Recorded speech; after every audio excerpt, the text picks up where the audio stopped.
dari kelompok 4 ingin mempresentasi hasil kerja kami, yaitu taksonomi tujuan kognitif menurut Bloom 1956 yang akan dibawakan oleh rekan saya, yaitu Tiffan. Silakan. Ada ulang.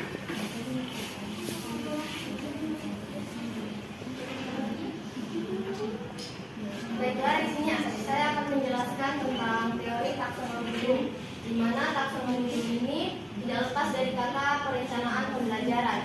Dalam taksonomi Bloom memiliki sejarah, yaitu Bapak Bloom adalah seorang psikologi pendidikan dan kebangsaan Amerika Serikat, memberikan kontribusi besar di bidang pendidikan dengan menyusun klasifikasi objektif kognitif kependidikan serta teori belajar tuntas.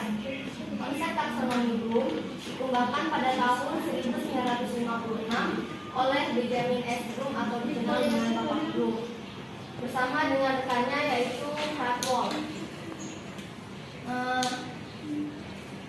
Bapak Bloom atau Benjamin S. Bloom ini membagi ranah kognitif menjadi 6 jenjang, yaitu pengetahuan, pemahaman, penerapan, analisis, sintesis, dan evaluasi.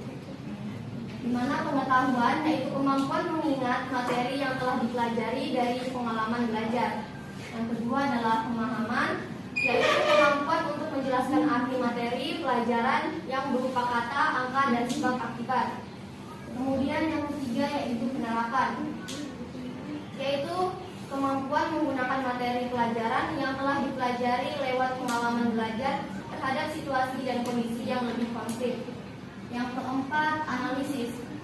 Analisis yaitu kemampuan memecahkan materi menjadi bagian-bagian sehingga struktur organisasi menjadi dapat dimengerti. Yang kelima, sintesis. Sintesis ini yaitu kemampuan menempatkan bagian-bagian secara bersama sehingga membentuk sesuatu yang baru sebagai suatu kesatuan. Yang keenam, evaluasi, yaitu kemampuan mengambil keputusan untuk memberikan penilaian atau pertimbangan terhadap suatu materi pelajaran sesuai dengan tujuannya. Dalam ranah kognitif ini,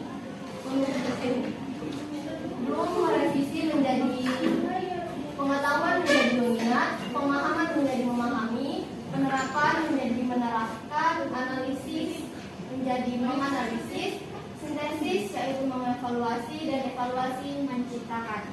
Baik, materi selanjutnya akan dilanjutkan oleh Anda. Jadi saya melanjutkan materi berikutnya, yaitu taksonomi Bloom itu yang telah direvisi ada 2 bagian besar yang disebut dengan LOTS atau Low Order Thinking Skill atau kemampuan berpikir rendah. Dalam LOTS ini ada 3 bagian, yaitu mengingat, memahami, dan menerapkan. Sedangkan yang kedua itu HOTS atau High Order Thinking Skill, yaitu kemampuan berpikir tingkat tinggi pada 3 bagian, yaitu menganalisis, mengevaluasi, dan menciptakan.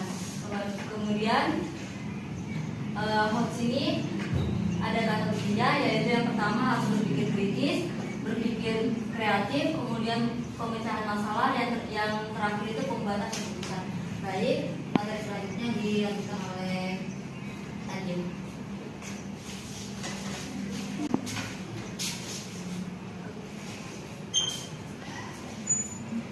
Baiklah, taksonomi Bloom ranah kognitif disimbolkan dengan C1, mengingatkan, yaitu mengutip, menjelaskan, menggambar, mengidentifikasi, mengulang, mendaftar, menunjukkan, memasangkan, menemani. Kedua, memahami, yaitu memperkirakan, menjelaskan, mengintegrasikan, menjadikan, merinci, mensosialisasikan, membandingkan.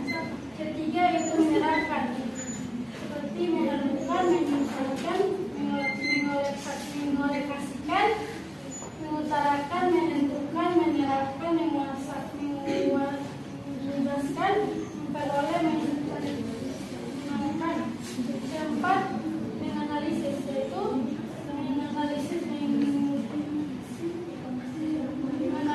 menganalitik, mendiagnosa, membuat garis besar,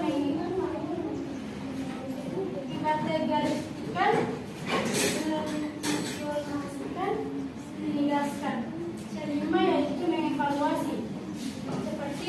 menentukan, menilai, membandingkan, mengumpulkan, mengkategoriskan, mengarahkan, mengkritik. Keenam, menciptakan, yaitu mengatur, menentukan, menandai, mengkodekan. Baik, materi selanjutnya akan dilanjutkan oleh Mia. Baik, terima kasih. Selanjutnya materi taksonomi berada efektif yang dapat disimbolkan sebagai A1 yaitu menerima. Contohnya menyaring, mengikuti, mereplikasi, mengulangi, mematuhi. Yang kedua A2 merespon, mengkompromikan, menyenangi, menyambut, mendukung, menyetujui, menampilkan. A3 menghargai, mengasumsikan, meyakini, meyakinkan, memperjelas, memprakarsai. Yang A4 mengorganisasikan, yaitu mengubah, menata, mengaplikasikan, mengombinasikan, mempertahankan. Sedangkan yang A5 karakteristik menurut nilai, membiasakan, mengubah perilaku, berakhlak mulia. Selanjutnya taksonomi Bloom dan psikomotor yang disimbolkan sebagai P1 meniru, menyalin, mengikuti, mereplikasikan, mengulangi, mematuhi. P2 yaitu manipulasi, kembali, membuat, membangun, melakukan, melaksanakan, menerapkan. P3 presisi, yaitu contohnya menunjukkan, melengkapi, menyempurnakan, mengendalikan. P4 artikulasi, yaitu contohnya membangun, mengatasi, membangunkan koordinat, mengintegrasikan, beradaptasi. P5 naturalisasi, yaitu contohnya mendesain, menentukan, mengelola, menciptakan.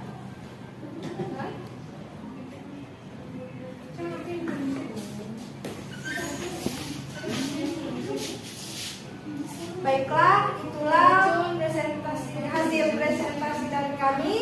Bila ada kekurangan atau saya mohon maaf. Wabillahi taufiq wal hidayah. Assalamualaikum warahmatullahi wabarakatuh. Waalaikumsalam.